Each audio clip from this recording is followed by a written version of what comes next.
Hi guys, I'm Shmi and we're up in the hills of the French Riviera above Monaco, and this is the very first time I've had all three of the new Shmi-mobiles together in daylight. I've just come outside to come and have a look at them all. We took them around Monaco last night, but here we are out in the sunshine, and this is a real pinch myself moment to take this all in and believe it's really happening, because these are the three new cars I've bought over the last 2 weeks, all here together, and for the first time they're actually all seeing each other.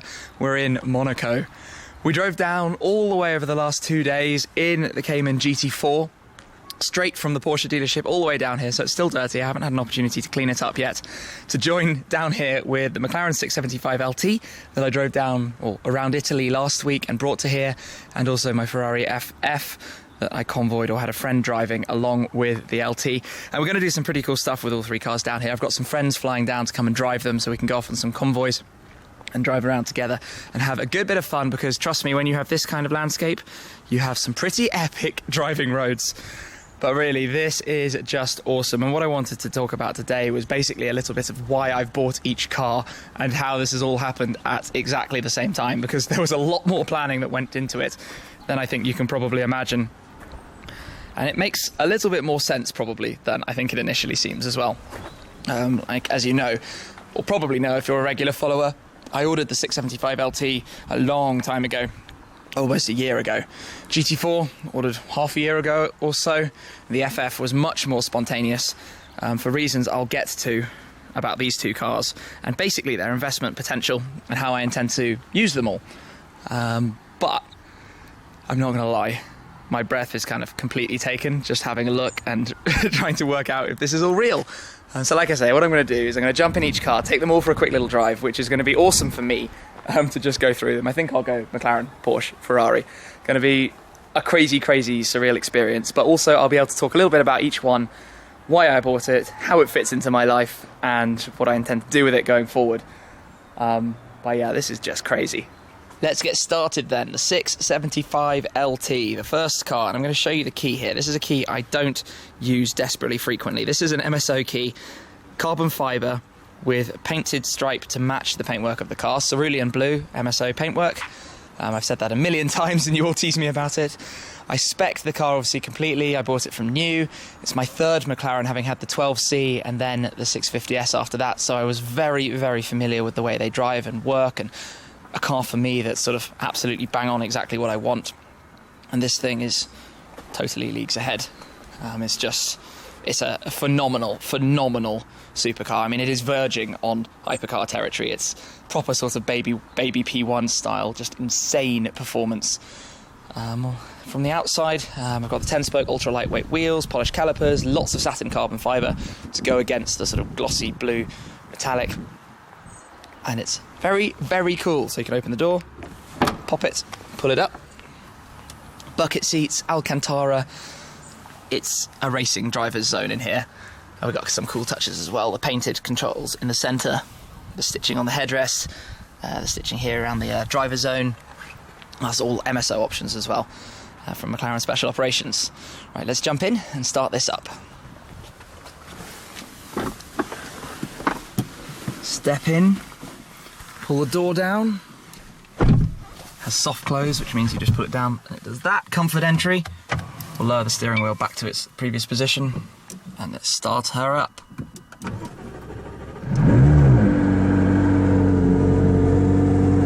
First up then, we've got the LT, and like I said, I had the 12C and I had the 650S Spider, and with those cars I did about 10,000 miles on each of them over quite a good stretch, so I love the way McLarens are built and engineered, and you can actually go out and drive them. Now, obviously the 675 LT is a complete step up on that because it's a special edition, very hardcore model.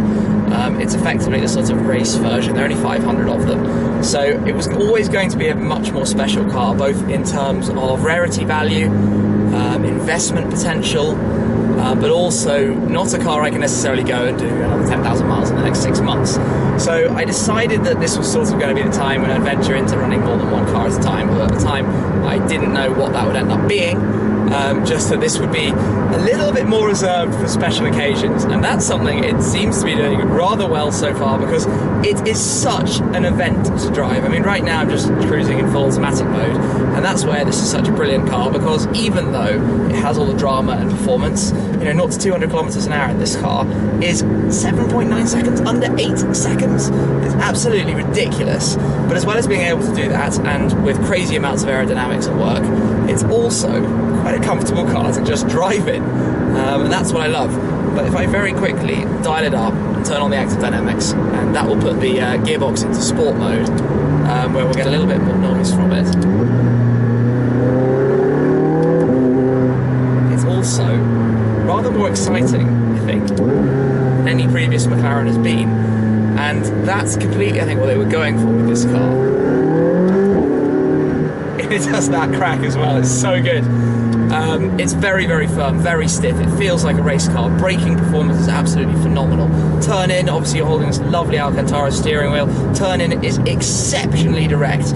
It just digs down, goes around, and will fly through anything. I've driven it around a racetrack, but not at racing speeds, and I can't wait until I do get the opportunity to properly push it, because I can only imagine it's going to be absolutely phenomenal. So why did I buy this? Well, I heard whispers of what was coming way back, so before Christmas last year, codename P11R. This was actually before I bought the 650S, and I basically said I want to be in on that. So I went to the dealer and put down a deposit before it was announced, because I'd heard there were going to be 500 of them, and it was going to be quite a special edition, and a couple of things about performance, bumped to 675 horsepower. All the sort of exciting, dramatic looks as well. So I put my name down, made sure I wasn't going to miss out, bought the 650S in the meantime, which I always knew I was going to trade back to this when it came in October this year. So I knew it was coming. Was very much looking forward to it, and that's one of the reasons why I went down the multiple car route, because I had to sort out the sort of my assets, my personal funding, to be able to arrange buying such a valuable car, because it was a significant step up on the 650S. I mean, it's more than £100,000 more actually, but fortunately I was able to get all of that sorted, explained all of that in another video, and make it happen. So where does it sit? Well, it's not going to be my complete daily supercar like I used the 650S before. I drove that thing everywhere, around London, road trips, everything. I think this is too special to use it like that. I need to enjoy the times I do take it out to the max. So that's basically where it will be. I brought it down here, I shipped it down to Italy, I've done 865 miles on it, and when I finished in Monaco, I might leave it down here for a bit in the nicer weather through winter, or I'll go ship it back to home at some point, keep the mileage a little bit more sensible, as well as obviously being able to enjoy it without overusing it. So that's pretty much where this car sits. Let's hear how it sounds on a slightly more serious run.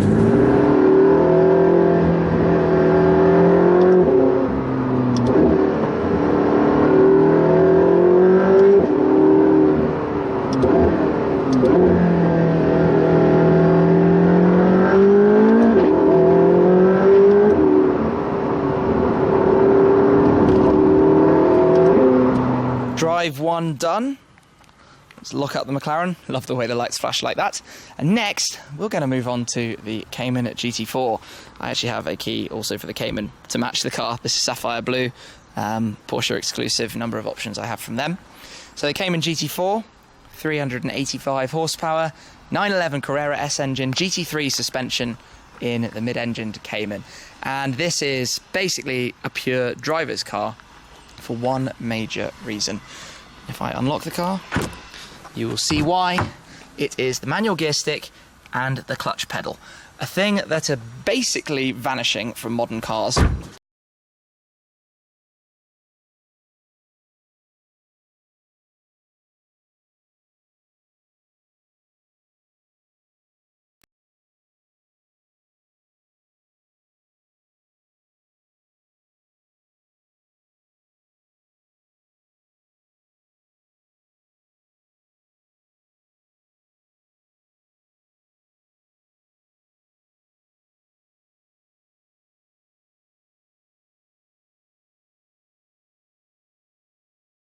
A bit for track,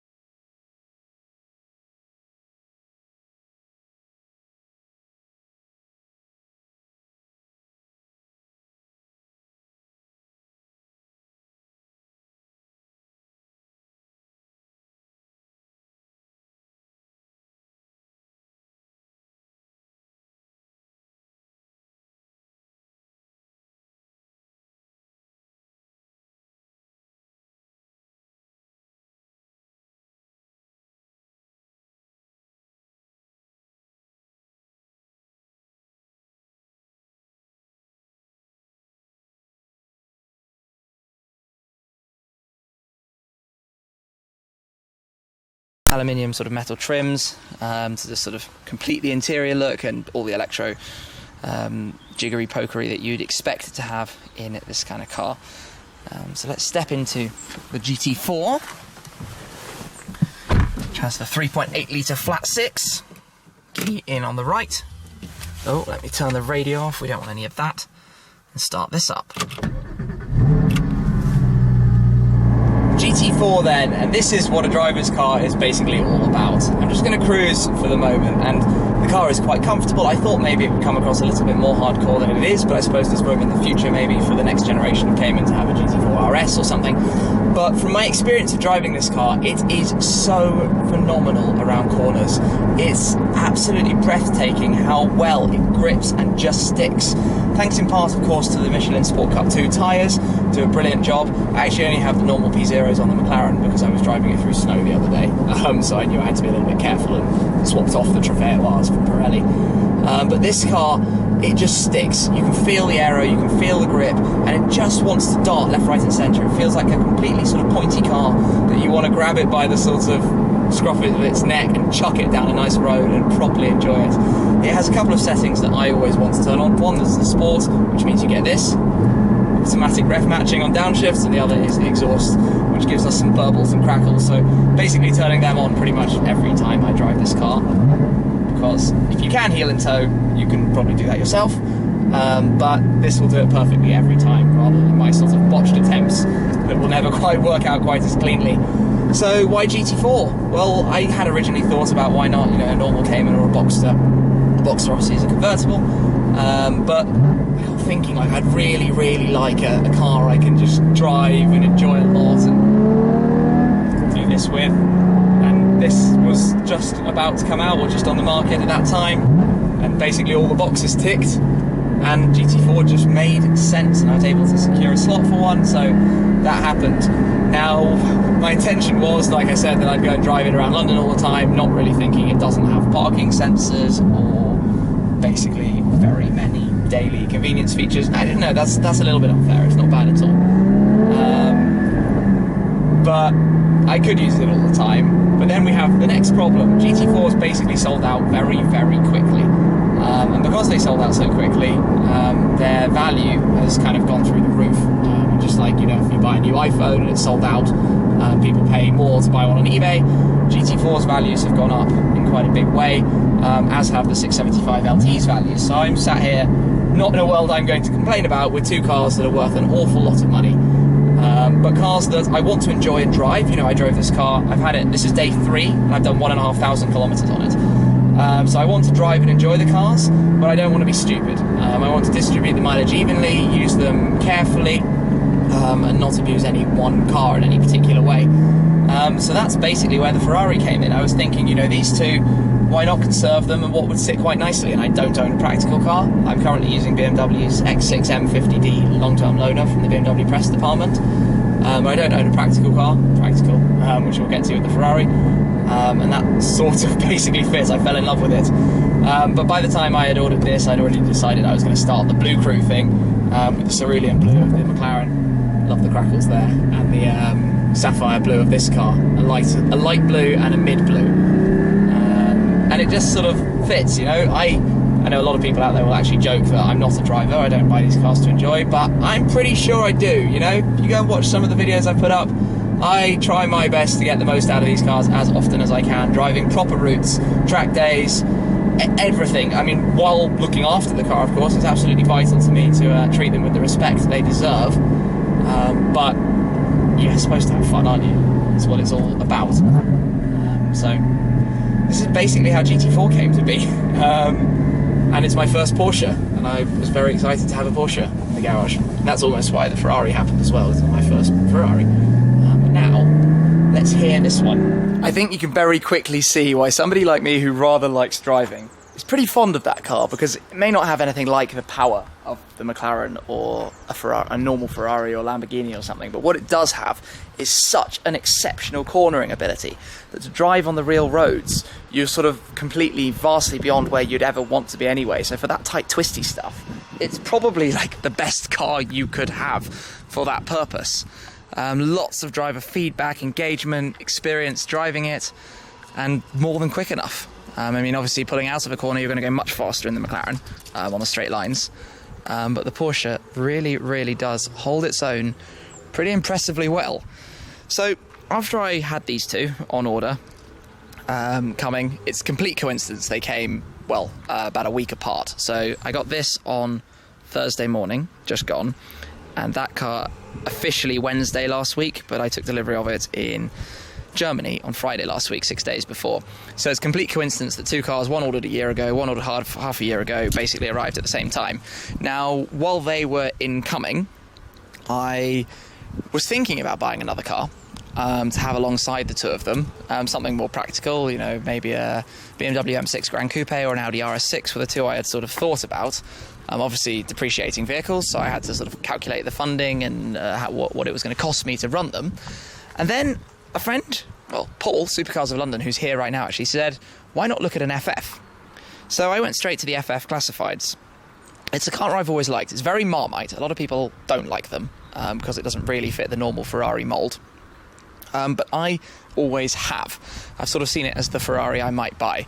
You know, I'm not going to buy a Speciale because I've got that. I'm not going to buy an F12 because I've got that. So the FF fits into my usage. It's four-wheel drive, fits 4 people, has a decent boot, and then it was down to this particular car. The colour Le Mans Blue, it's a sort of exclusive colour. This car painted in for vast expense. I think it's something like £20,000 for Ferrari paint jobs. Obviously that's a custom colour as well, but that's a standard Porsche range colour. Inside is beautiful. You have the fairly iconic Ferrari key. Unlock that. The inside with the creamer leather and the blue Scuro leather on the dashboard is just to die for. It's truly, truly beautiful. And the specification of this car is quite frankly ludicrous. Entertainment systems, the carbon the carbon driving zone with shift lights, all the entertainment and basically everything you'd think, as well as a lot of bespoke stuff like Alcantara carpets and just everything. Let's just leave it at that. This car is loaded spec. So it's a couple of years old, but it had 10,000 miles on it when I bought it. But I fell in love straight away, and it was effectively job done at the dealer. So I bought the car, brought it home. Before I got either of those two, it all happened very quickly. Obviously, I've calculated the loss I'm going to make on this car, but sort of offset it against what I might make on those two. You know, we've got a practical boot, we've got storage space, champagne bottle, McLaren car cover. Why not? Hey, all the useful stuff. So yeah, oops, I didn't close that properly. I knew what I was letting myself in for with the FF. But it was an opportunity to buy a Ferrari, and let's face it, what guy does not want to buy a Ferrari at some point in their life? And it seemed like a perfect time to do so when I also had the McLaren and the Porsche. It's basically the baby trinity we've sort of been joking about. It's not a P1, a 918 and a LaFerrari, but it is the same brands, the same companies. And of course, the three cars overall is just such a spectrum of cars. We've got a twin-turbo V8 with a lightning-fast double-clutch gearbox with no ignition cut. We've got a flat six, naturally aspirated manual 6-speed gearbox, and we've got a naturally aspirated V12 6.3 litre with a slightly more gentle double clutch gearbox. So while I'm here, let's come around and start this up. And I'm going to start it up with the door open actually, because it just sounds mental. But this car is so comfortable and just awesome. I didn't realise how much I was going to love it. Right, key in, turn it, and then you get the Ferrari start button.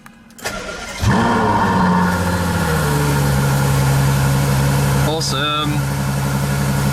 Right, let's drive. I've basically already explained why the Ferrari, and I pretty much fell in love with this car straight away. You know, it wasn't something I intended, and I'm very, very lucky to be in a position where I was able to do this. And of course, I negotiated and arranged a good deal on the car, so I've sort of positioned the car with knowing roughly how it's going to go for me. But this particular car, you know, I think it drives so nicely in a sort of a completely gentle way like this, but you can also turn it up and it feels like so much more of a sports car than you realise. So for my first maybe 1,000 miles, I was pretty much on the motorway driving it across France and into Germany, where the McLaren was delivered. Then a friend drove it from there on. But in this kind of, you know, casual driving mode, the steering's very light. It's a very relaxed kind of car to drive. Then you can turn the Manettino up into sport. It will get a little bit more lively. You can press bumpy road if you still want the soft suspension, the auto button to turn off the automatic shifting on the gear stick, And when you start driving this car, it becomes a completely different beast. It's sort of so much more precise and engaging. And you have that V12 scream, and let's face it, who doesn't love the sound of a ludicrously fast revving Ferrari V12? It's just awesome, truly, truly awesome. So this car, like I said, kind of ticked those boxes, and it made this Blue Crew fleet, you know, it sort of completely accidentally ticks so many different kind of driving styles, driving types of vehicle, manuals, automatics, different engine types, and 3 of the biggest names in motorsport history, whether it's Formula 1, Le Mans, whatever it is. It just sounds phenomenal. And this car can transport 4 people in relative comfort. You know, the seats in the back are not uncomfortable by any stretch of the imagination. We've driven it quite a few times actually with 4 people, or with lots of luggage in, so you've got a nice big boot behind you. And on this kind of road, you know, it may not be as fast A to B as either of the other 2 cars, but it's still got 660 horsepower, not exactly short. It's kind of funny fact actually, I averaged out my cars, how much power they have together. 573 horsepower average between the cars, which is a fairly mental number. This is obviously by far the heaviest of the 3. The McLaren is 1240 kilos, 1230 kilos. The Porsche is about 1450, and this I think is about 1900 kilos. But it's so cool. I didn't realise how much I would love the FF. Honestly, I think every person who is ever in a position to drive or have an FF should have an FF. It's like the ultimate cool way to drive with 4 people and stuff in comfort, luxury, and it's a Ferrari. It's a Ferrari, which is really cool. I think I was about that excited when I bought my first McLaren as well, but I kind of got used to those now, having owned a couple of them. But the trio together, just the different colours, all the sort of setup, it fit right in. I can't really describe it any better, you know. It was literally like, this is the car that's going to work and complete this collection of cars. Somebody just not moving in front of me. I think he was too busy looking at a Ferrari, and that's sort of the side effect. You get used to all the buttons on the steering wheel and all that kind of stuff. And this guy has a ludicrously tight turning circle, which is brilliant as well. I wouldn't ever have guessed that, because normally 4-wheel drive cars aren't very good. But this seems to manoeuvre brilliantly on the spot. Got quite a few cars coming at the moment. But yeah, let's wrap this up with a last little run in the Rari.